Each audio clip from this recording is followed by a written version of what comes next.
Welcome to Season 5 of the Agile Brand with Greg Kihlstrom, where we talk with enterprise and technology platform leaders about the people, processes, and platforms that make marketing and customer experience successful, scalable, and sustainable. This is what creates an Agile brand. I'm your host, Greg Kihlstrom, advisor and consultant for Fortune 1000 marketing and CX leaders and teams as principal and chief strategist at GK5A, and best-selling author, keynote speaker, entrepreneur, and Agile certified coach. The Agile Brand podcast is brought to you by TEKsystems, an industry leader in full-stack technology services, talent services, and real-world application. For more information, go to teksystems.com.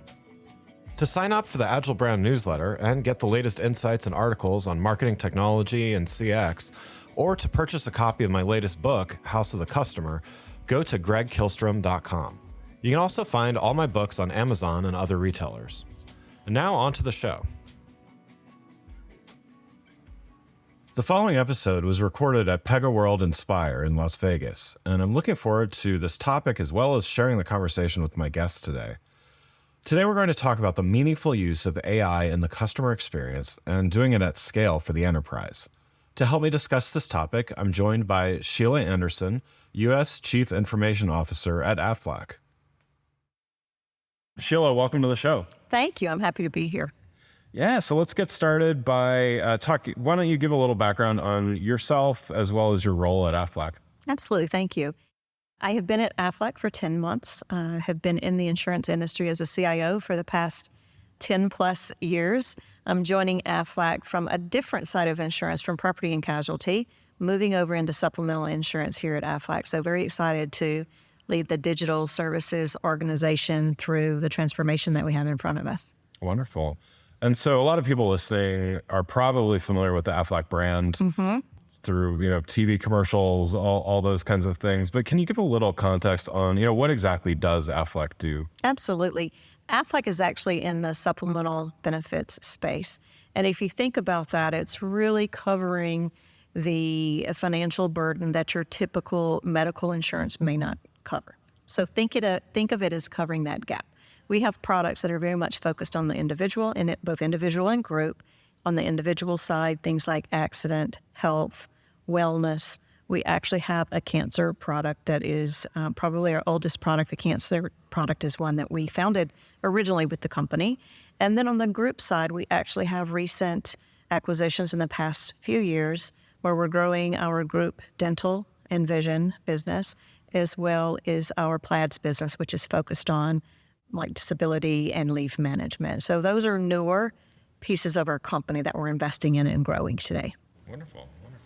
So let's get started talking about, so we're here at PegaWorld Inspire here at the MGM Grand in Las Vegas. So we're in day 1.5 of the show, a lot of great energy, and then a lot of great talks already, including your keynote this morning.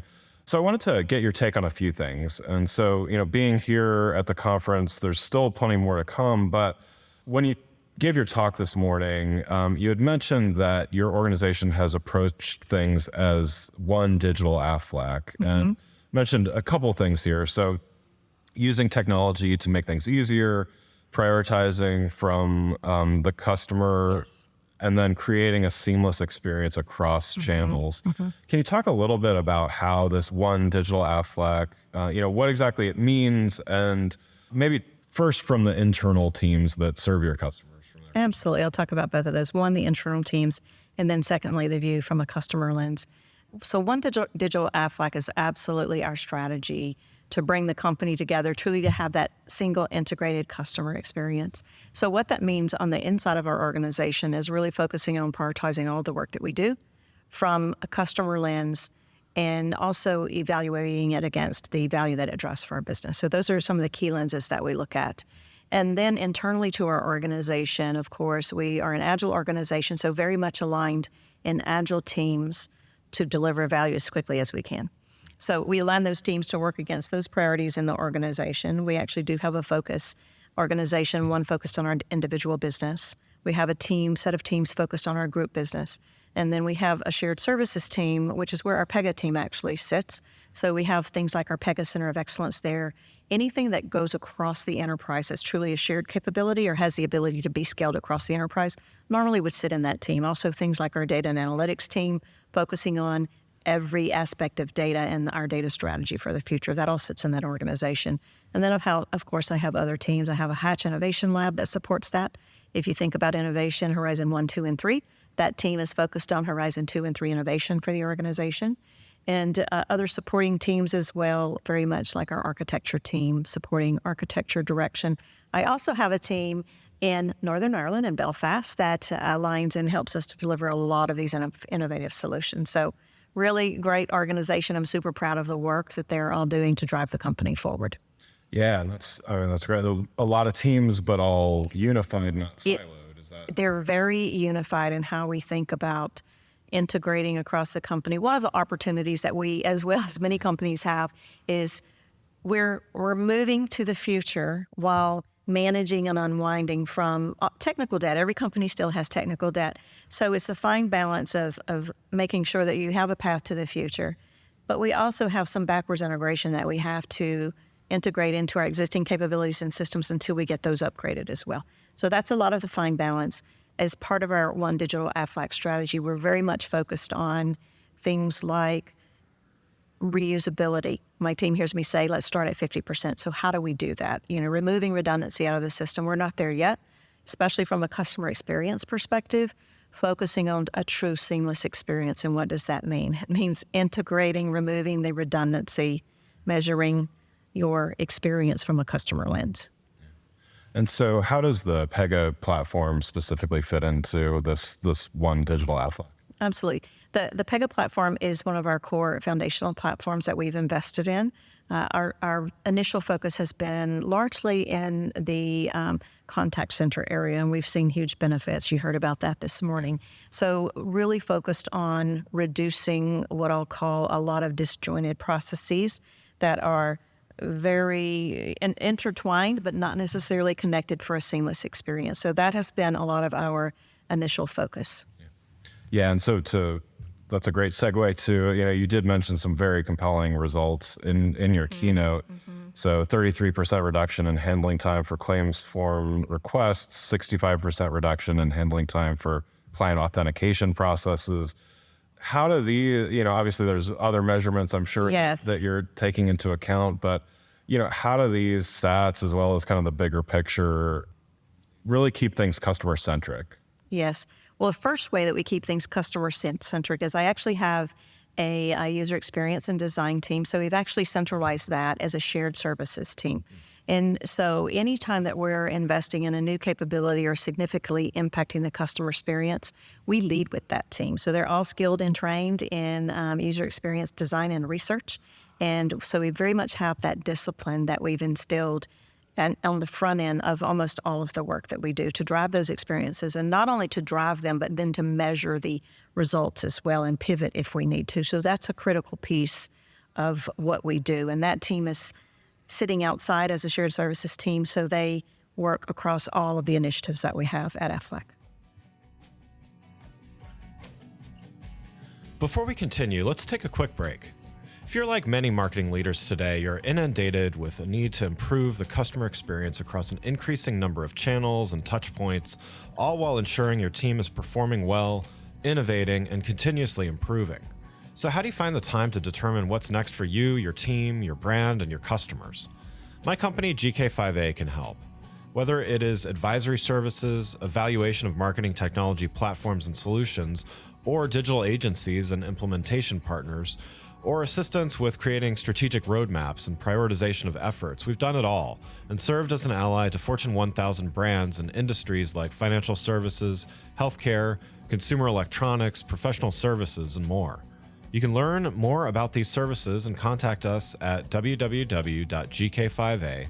That's www.gk5a.com. Now let's get back to the show.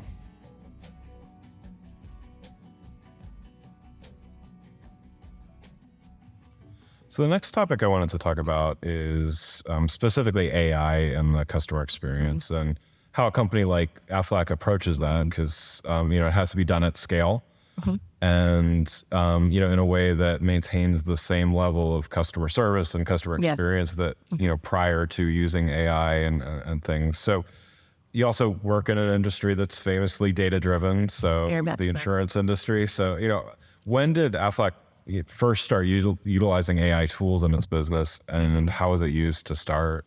Yes. So I would say we started really looking at that out of necessity to innovate during the pandemic. It forced a lot of changes. And so I think Aflac, along with many companies, had to start thinking more creatively about how do I enable my business differently. And the area that we actually started focusing on as our first arena to start working with AI in was in our area of claims. And we chose what we call our lower complexity claims. And we wanted to focus on freeing up our agents who at the time, right, everyone's having to call now and use technology instead of that one-to-one interaction. So that burden on the agents on our customer service reps, became very, very much important. So our goal was to reduce any unnecessary time being spent with those agents, and also to provide faster service to our customers. So we tackled those lower complexity claims, implemented an AI solution, a lot of test and learn in the beginning. That was, I believe, in like 2019, 2020.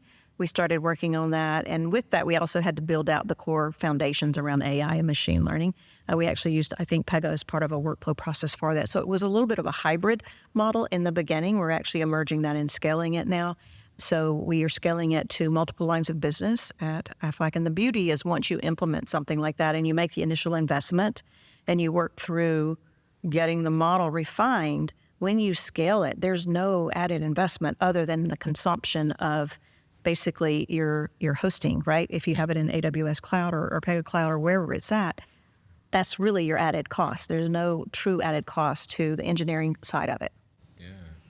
So you touched on this a little bit, but things got accelerated during the pandemic for digital transformation in general at Aflac, as well as many other organizations. You talked a little bit how you prioritize some of that stuff, but I wanted to dive a little deeper in there. So what was the thought process in, what you started with first on this road? Because there's probably lots of things that any organization, particularly one of your size, could do. What's the thought process? Well, at the time, there was a driving need to simplify their processes because our business was asking for that. I was not at Aflac at the time. I've been here 10 months, so actually had the pleasure of joining the organization while this was already in flight. So actually, we were already starting to see the benefit when I joined. So that's a great spot to be in when you have an area of your business that's going well, and this is certainly one of them. But certainly it was around streamlining and fixing some of those many disparate connect points. As I mentioned in the keynote this morning, you would have up to 50 points of contact to actually resolve a call with a customer. How many people are going to have patience to sit on a line while a customer service rep is trying to do all of that work behind the scenes? So that was really the biggest challenge that we had to solve for. And certainly it was to improve that overall customer experience and to start streamlining, honestly, the amount of effort that it took across the entire organization to accomplish that simple task of resolving a customer request. Yeah. And so, this is the classic people, process, and platform. Absolutely. All working together, right? Absolutely. So it's, and then again, I would imagine that, the Pega platform had a key role in scaling that, right? So, you're scaling people, process, and platform. Absolutely, you are. So, That's correct. I mean, it sounds like some of the on the people side of it, you were unifying teams and, Unifying teams, there's learning in the beginning. I think, we've been with Pega now for 6 or 7 years. So we're at a point of maturing some of those practices and processes. For example, our governance process turned into now a center of excellence where we're very much focused on an empowered learning organization, which is where you want to be as a team, right? Where you're sharing best practices. There's not a lot of oversight to that. The teams are doing it on their own.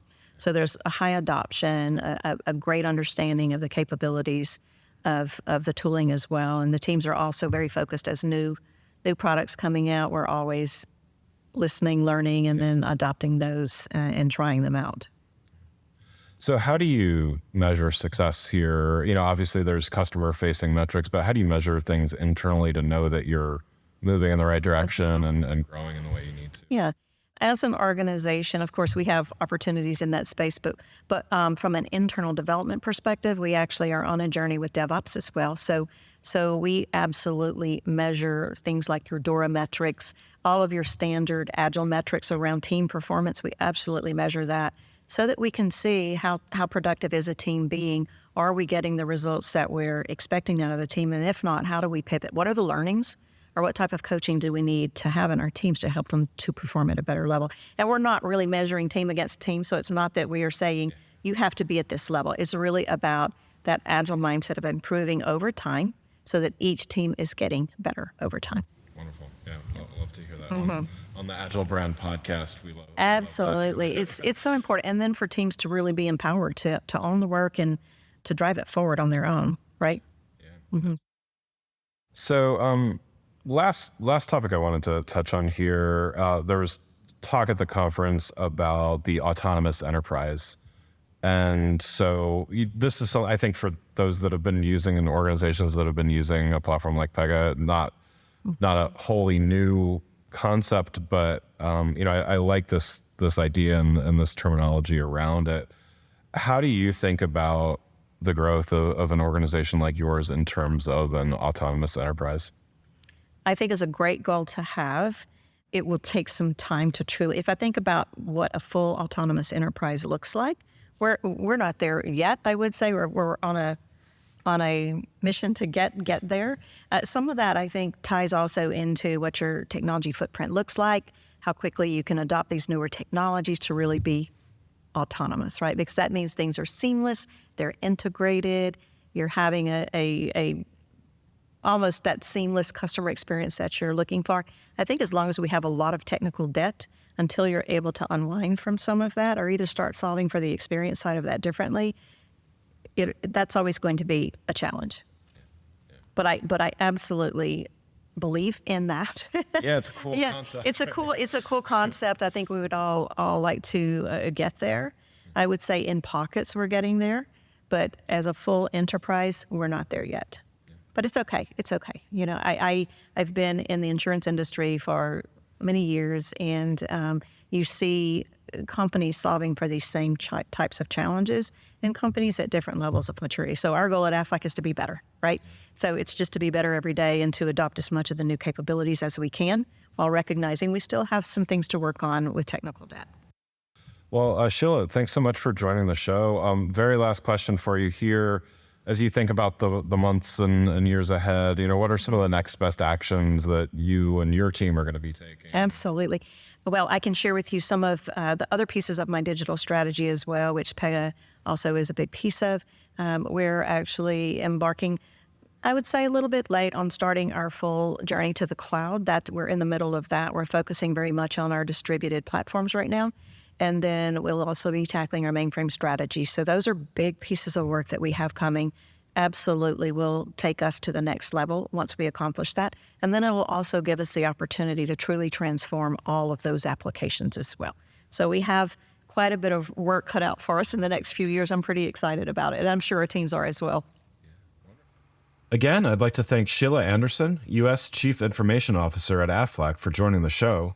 You can learn more about Shelia and Aflac by following the links in the show notes, and stay tuned for PegaWorld Inspire 2024, coming next June at the MGM Grand in Las Vegas. Thanks again for listening to the Agile Brand with Greg Kihlstrom podcast, brought to you by Tech Systems. If you enjoyed the show, please take a minute to subscribe on your podcast channel of choice and leave us a rating so that others can find the show more easily. You can access more episodes of the show at www.gregkihlstrom.com. That's GregKihlstrom.com. To get a copy of my latest book, House of the Customer, visit my website, or you can find it on Amazon or other retailers. The Agile Brand is produced by Missing Link, a Latina-owned, strategy-driven, creatively fueled production co-op. From ideation to creation, they craft human connections through intelligent, engaging, and informative content. Until next time, stay agile.